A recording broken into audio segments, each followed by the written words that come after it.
communication strategist, founder of Liberty Travel Coach, and here we are with our bonus session of Free Thinkers Rising. We're here again with Dr. Ross Andersen, and he's going to talk with us about live blood analysis. Yes. Please go. Live blood analysis. Those three words. The first word is live. Obviously, the blood is still alive when we analyze it. And this is a live blood microscope. This microscope I've had for many years. It has done thousands of live blood analyses.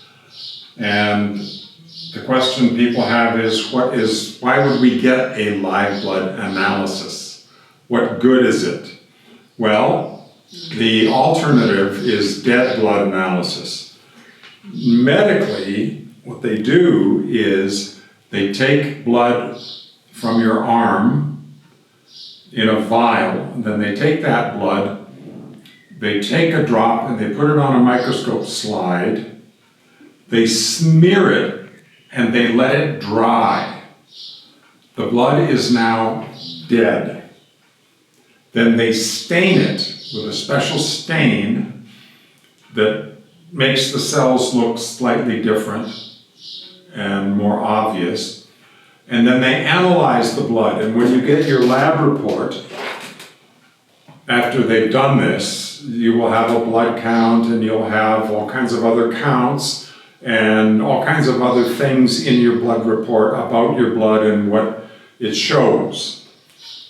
They miss a lot of information because they cannot see what the blood is actually doing. That is as important or more important than all of the things they analyze when they take those vials of blood at the lab, and then in 2 or 3 days or a week you get that report. Your doctor gets the report. You might get a copy, not always, but the doctor gets a report. And some of the findings in that report will have an H, which means the finding is too high. Some might have an L, which means the finding is too low compared to the medical normals. The medical normals might be this much. The naturopathic normals would be smaller.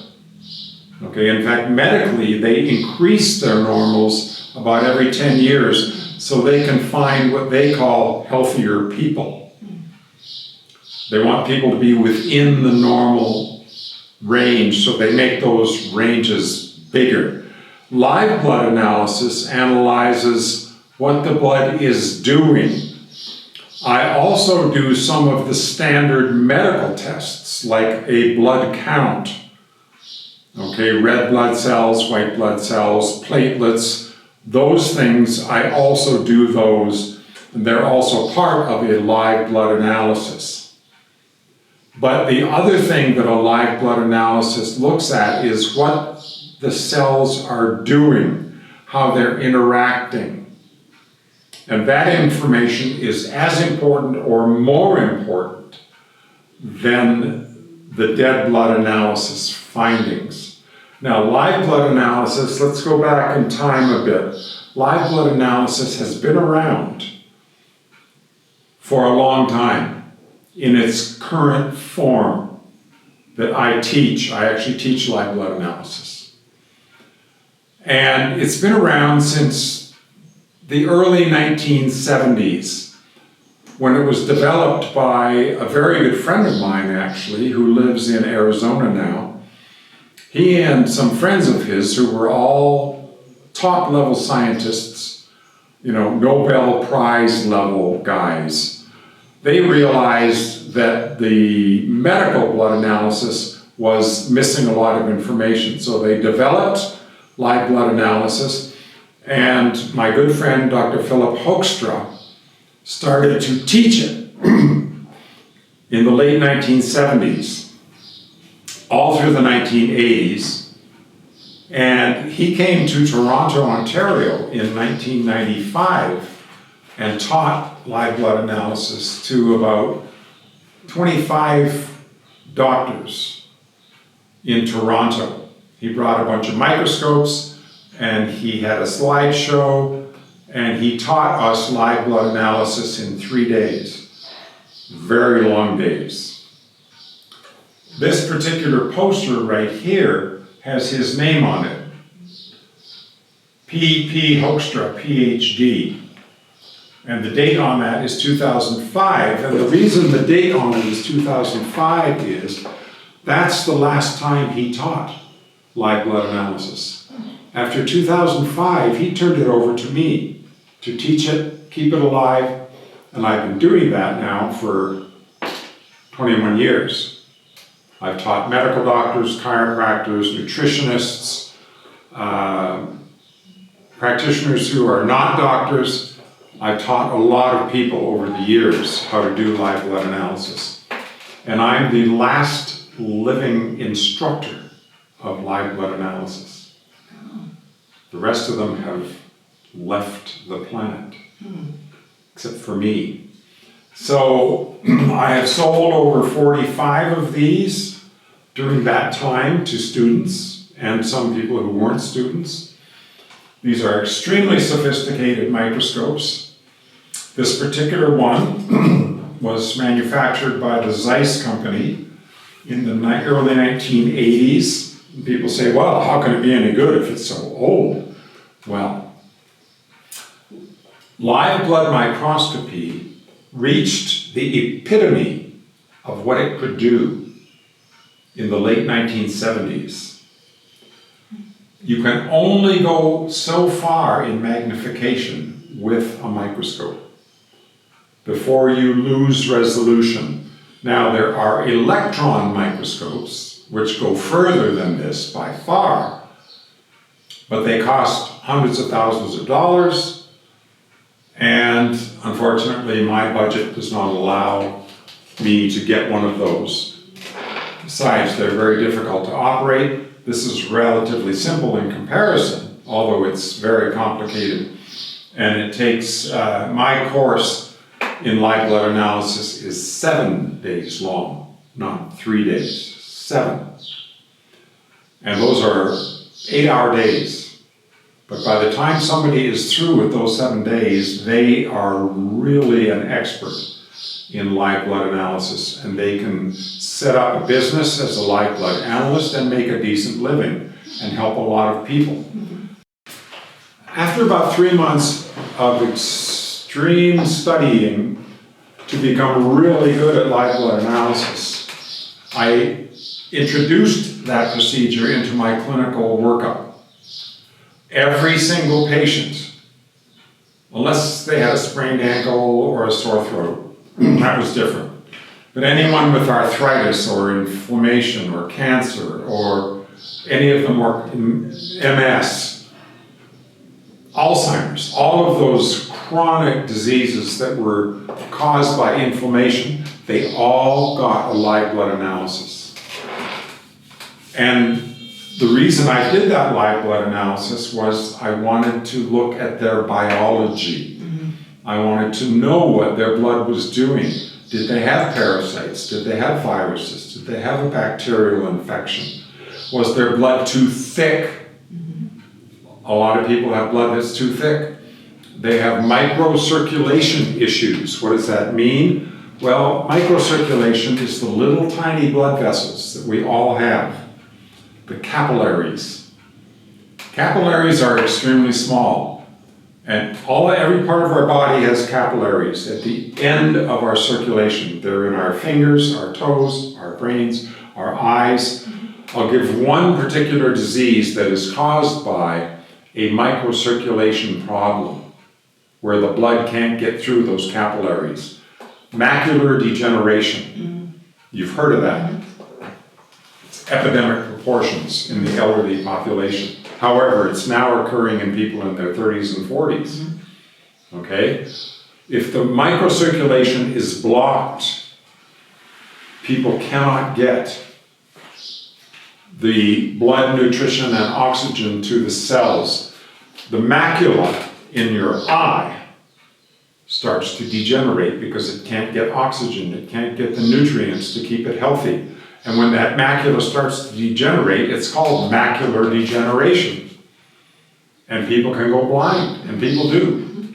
Okay? If you can improve the microcirculation, which is one of the main goals of a live blood analysis, to find out if people have a microcirculation problem.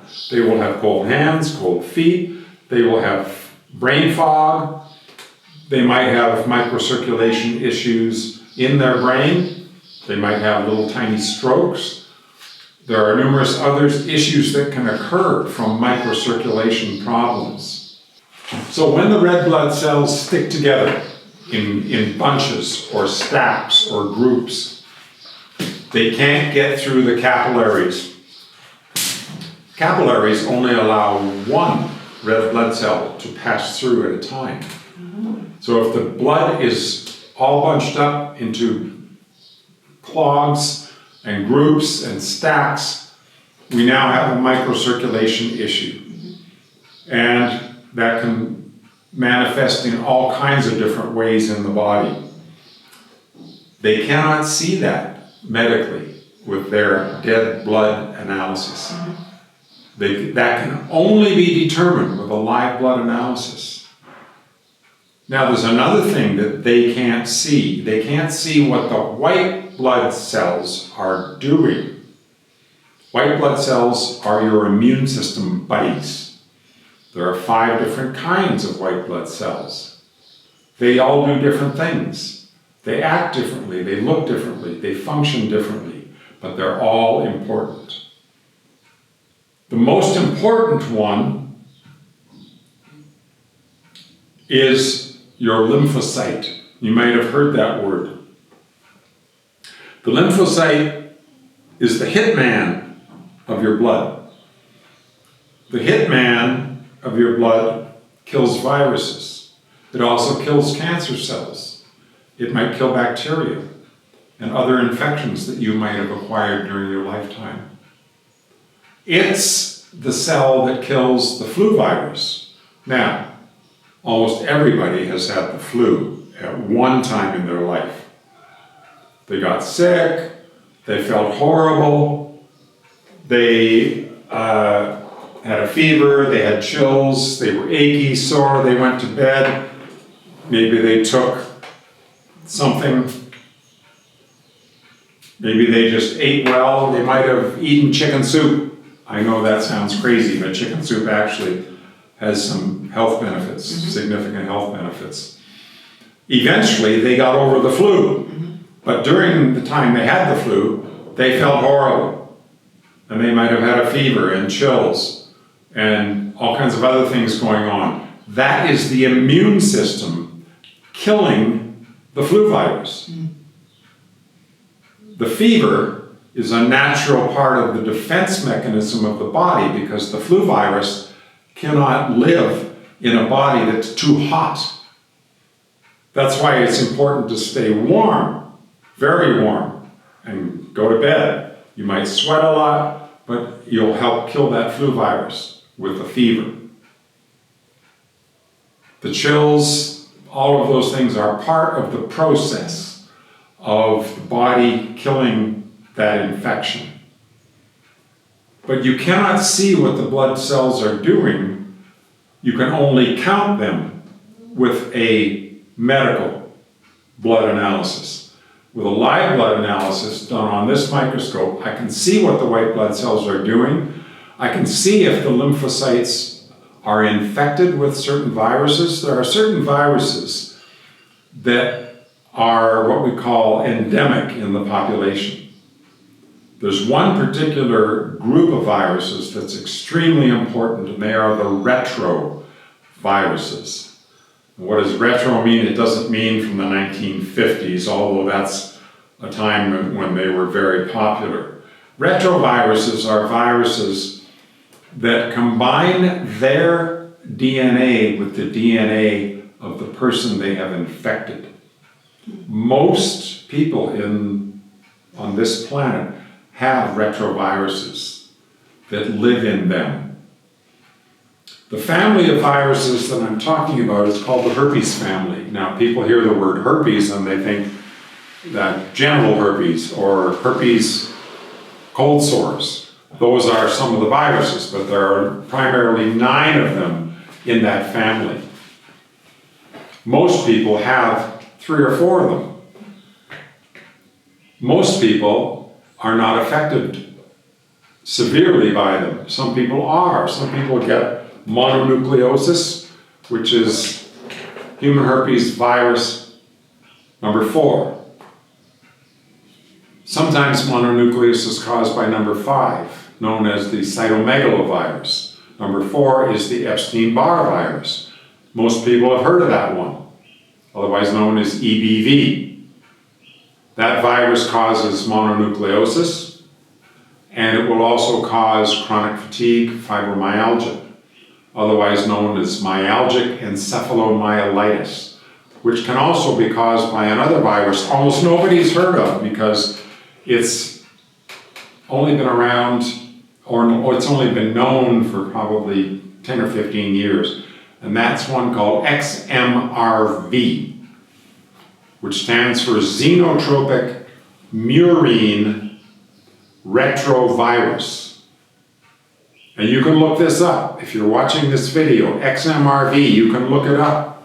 Dr. Judy Mikovits is the one who discovered it. It's been around for a long time. It causes an inflammation of the brain that was epidemic proportions in the late 1970s. At that time, I was a naturopath practicing in Toronto, Ontario. I had clients coming in that had chronic fatigue, fibromyalgia. They were in terrible condition. At that time, I couldn't figure out what was wrong with them. I knew it was a virus. I didn't know which one it was because at that time, the virus that they were suffering from had not been identified. So XMRV is a very serious infection and can because it is a retrovirus, it combines itself with the DNA of the person it's infected and becomes a lifelong infection that can come and go, it can get worse, it can get better. And a lot of these people that are infected with these retroviruses find that they get worse, they get better, they feel okay for a while, and then they get stressed out, they feel horrible again. And they can last for another year or 2, and then they feel better. How do we get these viruses? Well, that's a good question. New Year's Eve, everybody kisses everybody. Wedding receptions, everybody kisses everybody. People share cigarettes. They share drinks. They share bottles. They pass around a bottle of soda or a bottle of wine and everybody drinks from it. Well, guess what? Everybody's sharing saliva. These viruses live in bodily fluids. They're spread through casual contact, sexual contact, kissing, hugging even. That sounds strange, but they can be spread by strange things you would never consider, like a toilet seat or a towel that's been used in a washroom, and it's still wet. These viruses can live on a toilet seat for up to a week. You sit down, you might have a sore on the back of your leg, and you've acquired a virus by sitting down on a public toilet. Does it have to enter through broken skin? No. That's the strange thing. They will enter through broken skin, but they can enter through unbroken skin, they can enter through the mouth. They're passed by sexual contact in bodily fluids, and unfortunately that's the way it is. If you want to go to an orgy, which strangely enough people go to, I understand these days, you're likely going to pick up something. Unfortunately, that's just the way it is these days. If you want to be promiscuous, you're taking your life in your hands. There are benefits to dedicated sexual partners in couple marriages. It's just the way it is. These viruses are part of modern society.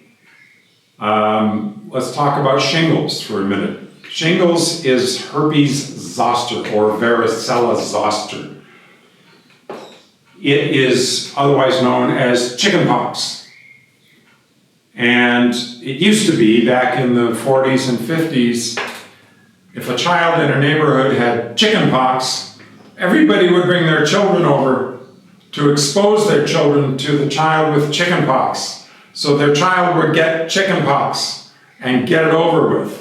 Because the infection would last for a week, 10 days, the child would be quite sick for a while, it would get better, and then chickenpox was gone. However, that virus, human herpes virus number 3, or varicella zoster, stays in the body.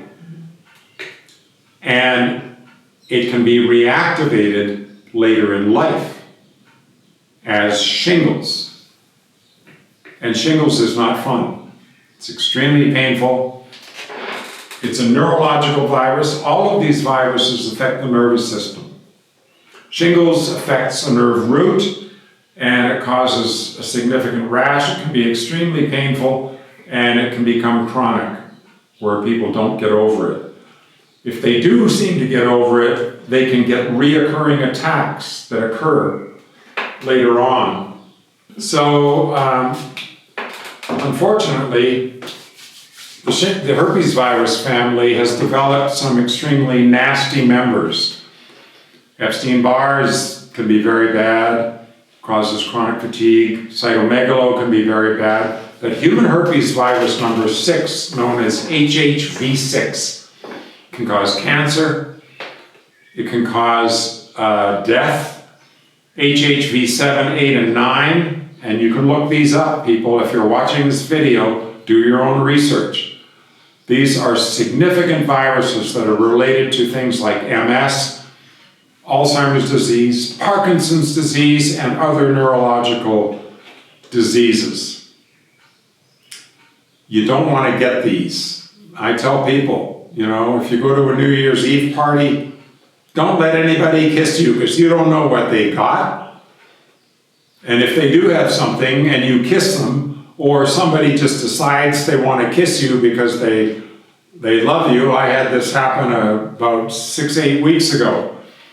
I was at a party at a restaurant, and a woman that knows me came over and kissed me on the lips without asking me. She just came over and decided she was going to kiss me, because I guess she thought I was a really great guy. I don't know what the deal was. She tried it again later in the evening, and I put my hand up like this to stop her. Yeah, I know. I mean, it's crazy what happens at New Year's Eve parties, wedding receptions, birthday parties, family reunions. You don't know who in your family has slept with, or what kind of viruses they might have. Unless you keep track of them, and I doubt you're doing that. You're not keeping track of everybody in your family. I've been to family reunions with my family where there were over 40 people from all over North America, some of them from Europe. I don't know what they've been doing or who they've been with. So I tell people, just don't kiss everybody. Don't let everybody kiss you. It's just the unfortunate part of the way things are these days. But you can see in a live blood analysis the evidence of whether or not people have these viruses, because the lymphocyte white blood cell shows certain characteristics if it's infected with one of these viruses. And they can look different for different viruses. I'm able to actually determine whether people have Epstein-Barr or they have cytomegalo. In my practice, I've done now over 8,400 live blood exams. That's a lot. Starting in 1995. I've done 12 cases of AIDS, And I've seen what the HIV human immunovirus looks like in the lymphocytes. All of those people are no longer with us. They all perished because they had the HIV virus and they got full AIDS and died. I've done hundreds of cases of cancer. I've done many, many cases of multiple sclerosis. I've done cases of amyotrophic lateral sclerosis, otherwise known as Lou Gehrig's disease, which is almost always fatal. The horrible thing about that disease is people are still conscious and aware of how their body is failing. And the last muscles to be affected by ALS or Lou Gehrig's disease are the breathing muscles. And eventually they can no longer breathe. But it takes 1 to 10 years from the time they're actually diagnosed until they die. It's a horrible, horrible thing. But there is evidence that Lou Gehrig's disease is virally based. And there are protocols that will get rid of these viruses. They're not easy, they're not cheap. I have an antiviral protocol which I will provide to you, because when people see this video, they're probably going to want to know if they can access that protocol. Yes, exactly. Okay, and it works extremely well.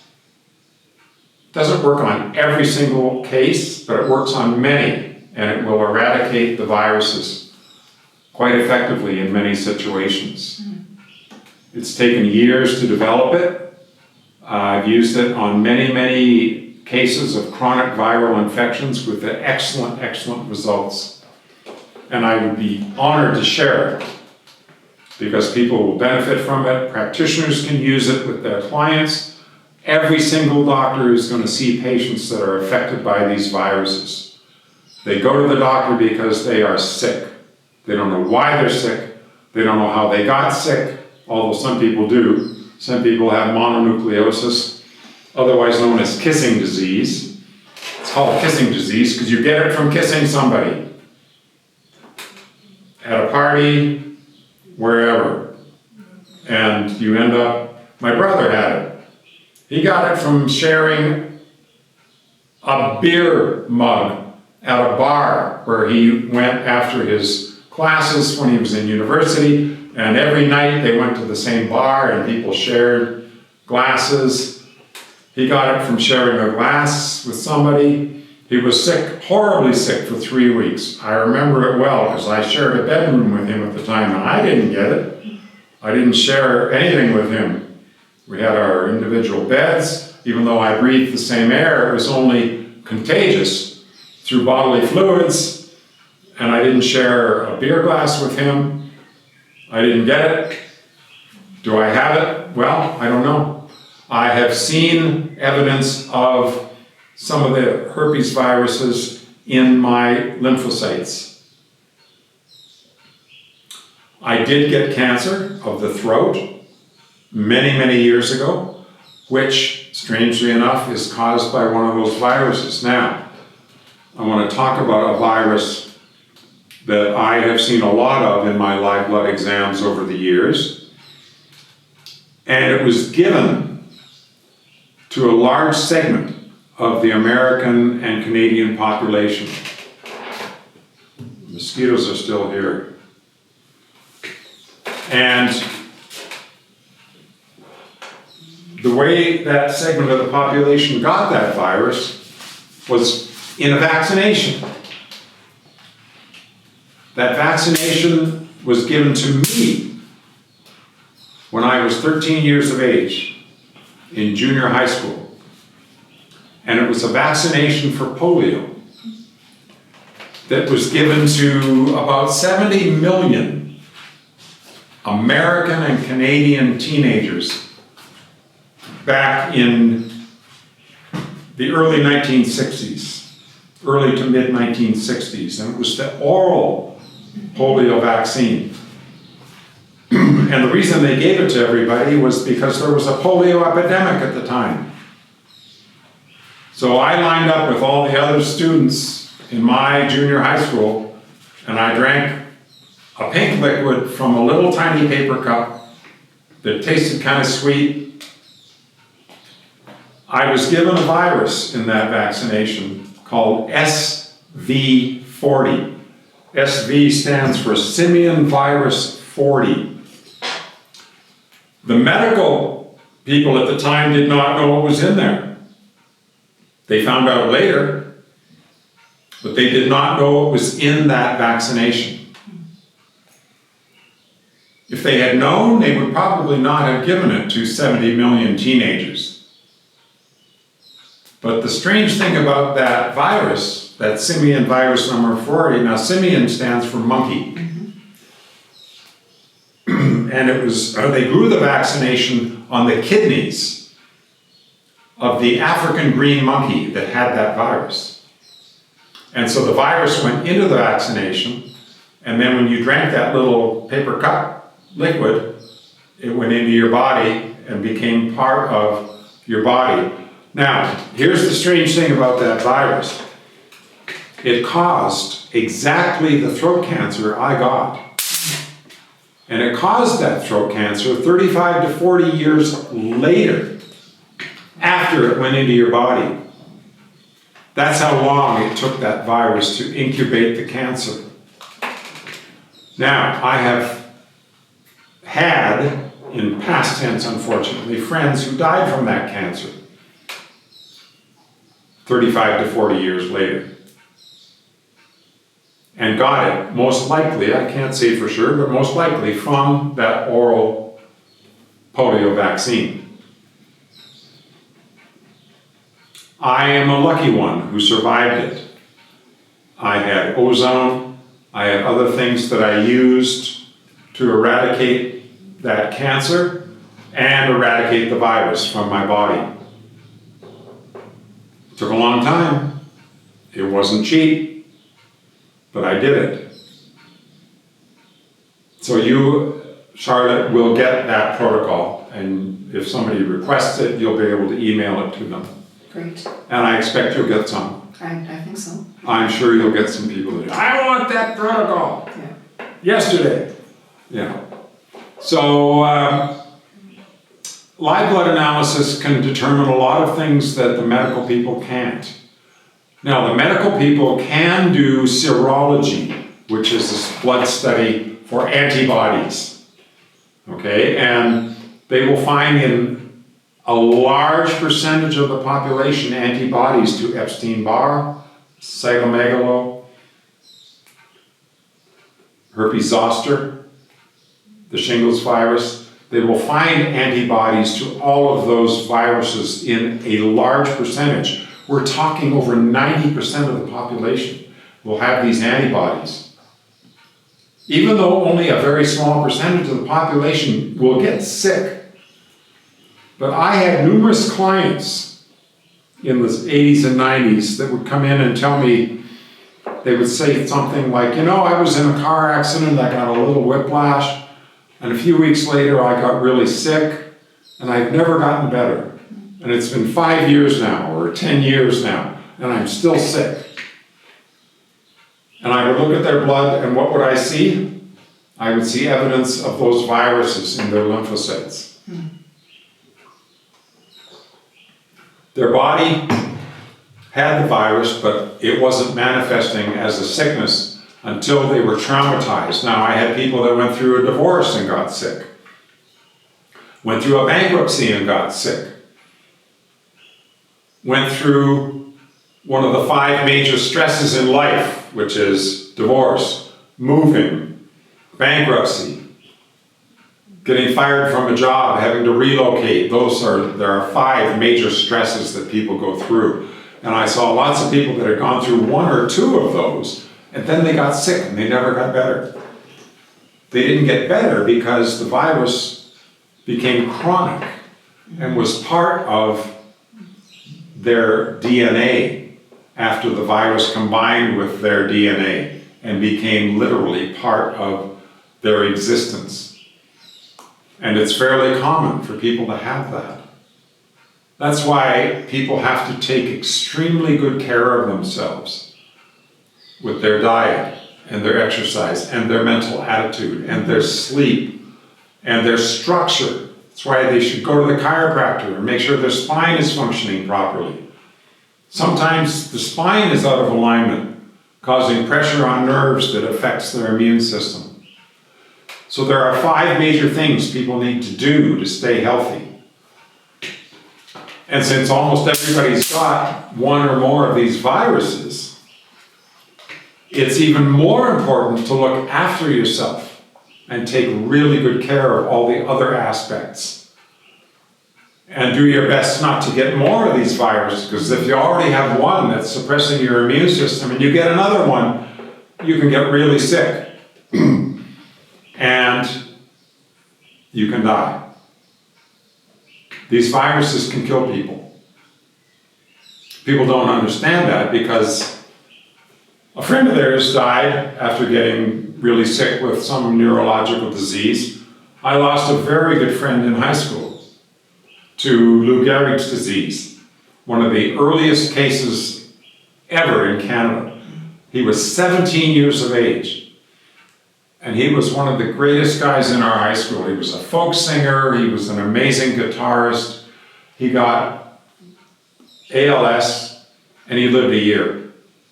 At the age of 17, he was dead by the time he was 18. How did he get it? Impossible to say. Did I get to look at his blood? No. Did he have the virus? I don't know. I just know he got really, really sick and lived a year. So these are issues that medically they can't necessarily find. That's why live blood analysis is so important. The problem is there aren't that many live blood analysts doing really good work. There are live blood disciplines that aren't teaching valid live blood analysis. I learned it from a PhD in microbiology who was teaching what I consider to be the best live blood analysis currently available on the planet Earth. He's no longer teaching it, he's no longer doing it. He still has a microscope. He doesn't use it. I'm hoping to buy it one day. It's up for sale. It's sitting in boxes in his closet. I've talked to him about it, and when I get the money, I will be buying that microscope from him, I'm sure. He turned the whole process over to me in 2005. And since then, I've been teaching it. I'm hoping to teach another course sometime within the next year, and it may be taught online. If I teach it online, I'll be able to teach a lot more people. So hopefully that'll come through sometime in the next year. So how would people find out about that if they want to? There will be a website. Unfortunately, it's currently in development. They will be able to find out about it when it becomes a reality. I will give you the links, and if you've got a list at that time of people who want to be contacted, then you can send that information out to them. Okay. So at this point, it's still information. The course is not information. I've already taught it numerous times. All of the information in the course is there. It's just a matter of putting together the particulars of teaching it online, because it's going to have to be videoed and in a format that can be online. All of that is in process. My videography and IT people, I'm slowly working with them. One of them is in Europe right now because he works with a lot of practitioners in other countries, and he's in great demand, but he is coming back soon from Europe, and he will be staying with us right here in the guest bedroom, and we'll be working on some of these projects extensively and getting all of that ready. Because one of my goals in life is to get as much information out to as many people as possible about electromagnetic radiation, live blood analysis, other topics that I've been developing over the last, half a century or more now, 50 some years. And we want to get that information out to as many people as possible, to help as many people as possible, because unfortunately, the medical profession, in my opinion, has degenerated into a money-making profession that supports the pharmaceutical industry. And do your own research. They may not have your best interests at heart. That's a terrible thing to say, but I think it's absolutely true. The pharmaceutical industry, big pharma, whoever, whatever you want to call them, are, I think, more about money than they are about people's health. It just is the way it is.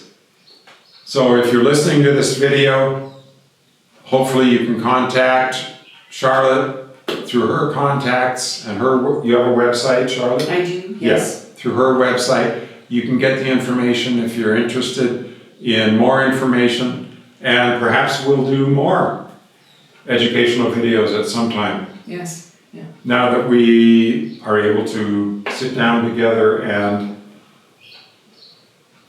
be able to interview. Yeah. Yeah. I'm walking distance. That's right. We live within reasonable distance. Reasonable distance. Yeah. Yeah. So to sum up, live blood analysis is extremely valuable. It does need an investment in learning and in equipment, but people can learn it. I've taught many, many people. You don't have to be a medical doctor. I've taught people who have literally no medical education. There is a lot of studying involved. You have to learn blood anatomy, but people can learn it, they can do it. They can learn how to operate a microscope. I've taught many, many people how to operate one of these. It takes practice, but it can be learned, and you can help a lot of people regain and maintain their health.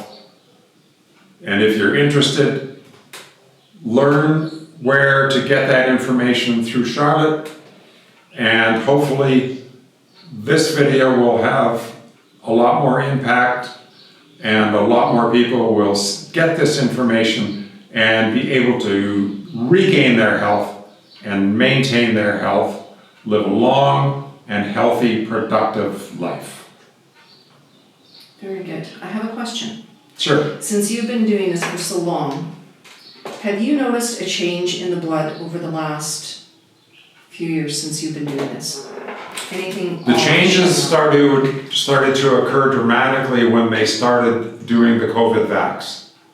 And I'm glad you asked that question, because there were some things that showed up in live blood analysis. I have hundreds and hundreds of pictures, probably over 1,000 pictures of the things that showed up when they started to stab people. And those things were very severe, blood clotting disorders. I saw numerous types of blood clots. I saw some strange things called hydrogels, and if you look that up, you'll see a lot of people who do this work finding hydrogels and many other strange things. And it all started late 2020, early 2021, when they were massively vaccinating a large percentage of the population. And a lot of people were getting sick, a lot of people were dying. I've had friends die, and I know it was the COVID vaccine that killed them. If you watch Died Suddenly, and you can find that on YouTube, Stu Peters did an amazing video called Died Suddenly about all the people that were dying from myocardial infections, heart infections, and professional athletes, high school athletes, college athletes dying literally by the hundreds and thousands. And a lot of that was things we were seeing in the blood. I saw numerous different kinds of crystals, numerous different kinds of blood clots, changes in white blood cell counts, alterations of the function of the white blood cells. We saw many different things starting in late 2020, early 2021. I actually was one of the first ones to do a blood analysis of a sample of a COVID vaccine. A good friend of mine at the time was a nurse, and she got us a bottle of AstraZeneca. We took a drop of that, we put it on a microscope slide and looked at it under the microscope. I still have pictures of that because there were some very strange things in that sample. Some crystals that I eventually saw in people's blood. I also did an evaluation of the swab thing that they stuck up people's noses, and I have pictures of that. Maybe another time I can show those. Very interesting pictures of what was on those swabs and what the swabs looked like. And they went all the way up into the olfactory bulb about this far from your brain. Yeah. So, yeah. I have a good visual of that because I used to work in occupational health and safety. Oh, did you? And there was a picture of a nasopharyngeal swab on the wall. And it just, because you could see that it was just a picture of how far it went up. And I'm like, that would just be awful to have something like that done. Yeah. So.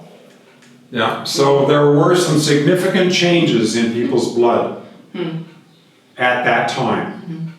And that is now 6 years ago. We kept seeing those changes. The good news is I now see fewer of those changes.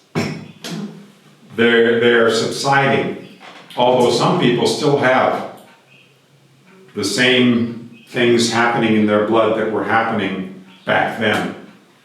And my information from some of the experts like Dr. Sherry Tenpenny, the information is that it doesn't stop. Once you've been stabbed with that mRNA, it keeps doing its thing in your body as long as you live. Hopefully you can continue to live long, but the question is, once you've been stabbed with that thing, will it shorten your life? It definitely makes life not as enjoyable, that's for sure. And I've lost friends who went and got stabbed. A chiropractor, actually, very good friend of mine for over 40 years in Canada. And his wife was from China and her family was in China, and he had to get it to travel back to China to see her family. And he phoned me one day. This was October of 22. And he phoned me and he said, I'm really quite sick. And he had cancer, and his cancer had returned and was very aggressive.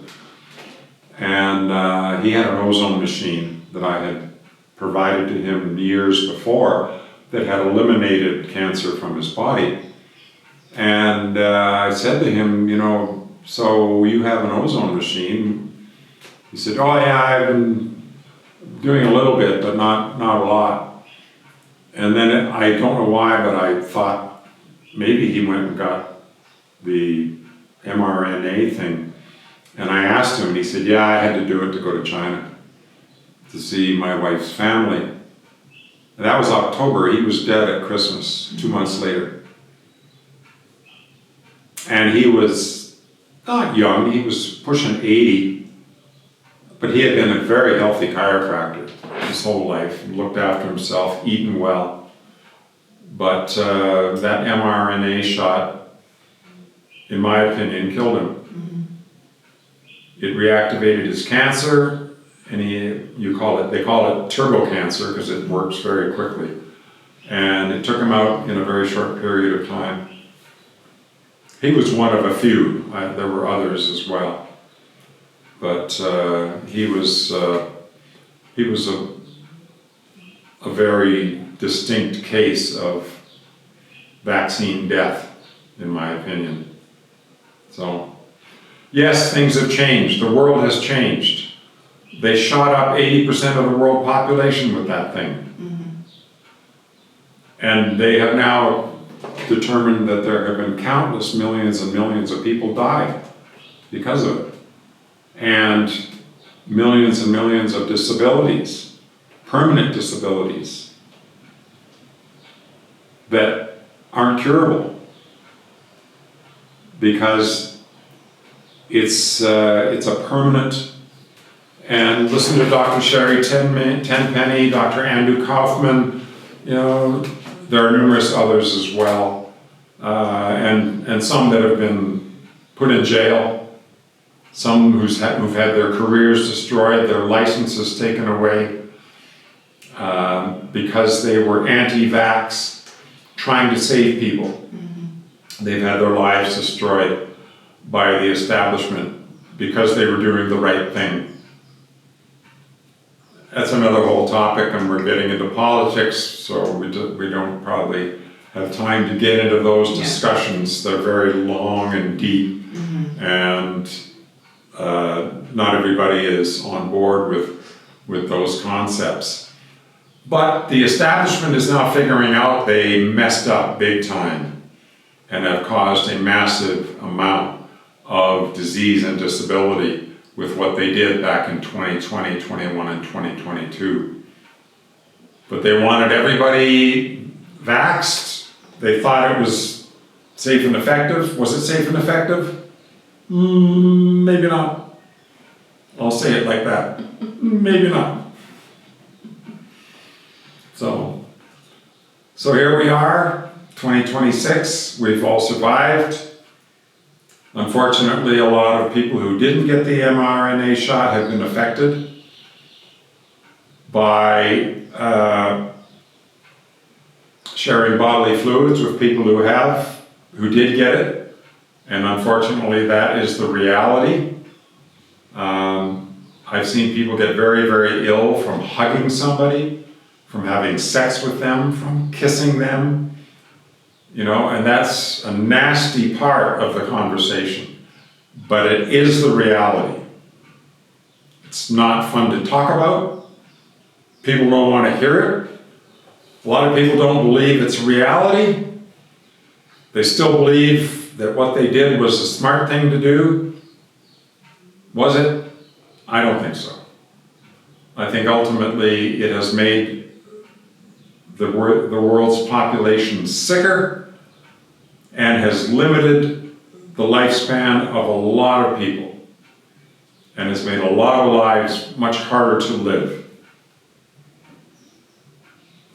So if somebody's in Canada right now or the United States and they would like to do a live blood analysis, where would they go? Well, they're going to have to find someone who does live blood analysis. The tricky part is finding somebody who does it well. Mm-hmm. I haven't had hundreds and hundreds of students. There were a lot of people that studied with Dr. Hoekstra back in the 90s up until 2005. So they can get a good live blood analysis. The tricky part is finding somebody who does it well. Lots of people do live blood analysis, but do it poorly. I've seen live blood analysis reports that were horrific. I've seen a few that were good, but a lot that weren't. So that's the tricky part, is finding somebody who does it well. If it's a naturopath who's been well educated, they're probably okay. But if it's somebody who just does it out of their basement, or a room in the back of their house or their garage, or at a health fair, and it takes 10 minutes to do, they're not getting good quality. My initial analysis takes an hour, sometimes an hour and a quarter. Then I come back and look at the blood 8 to 10 hours later, which is something very few people do. Why do I do that? Because what grows in the sample is growing in the person. They might not know it, but we look at the sample 8 to 10 hours later, and if we see yeast or fungus or bacteria or mold, that's growing in that person all the time, but their body is constantly cleaning it out. Okay, when we look at the blood in the first hour, that blood is frequently pretty clean. But 8 hours later, there can be all kinds of things growing that were already starting to grow in the first hour, but took 8 hours to really proliferate. How long does it take for the blood to die? Weeks and weeks and weeks. Really? Yeah. Things will still be in the blood weeks later. That sounds crazy, but it's true. The blood slowly degenerates over a period of time, but there will still be things, and I've done this. I've looked at blood 3-4 weeks later, and there are still things alive. Yeah. In the very center of the slide, it will dry out from the edges toward the center, but in the very center of the slide, there will still be things alive. Yeah. Well, I guess as we wrap up, is there anything else you wanted to share? No, we're good. I think I've gotten all the information about live blood analysis across to you that is important. It's a very important discipline. Unfortunately, it is denigrated and beaten down by the medical profession and the pharmaceutical profession. There are live blood analysts who have gone to jail for doing it.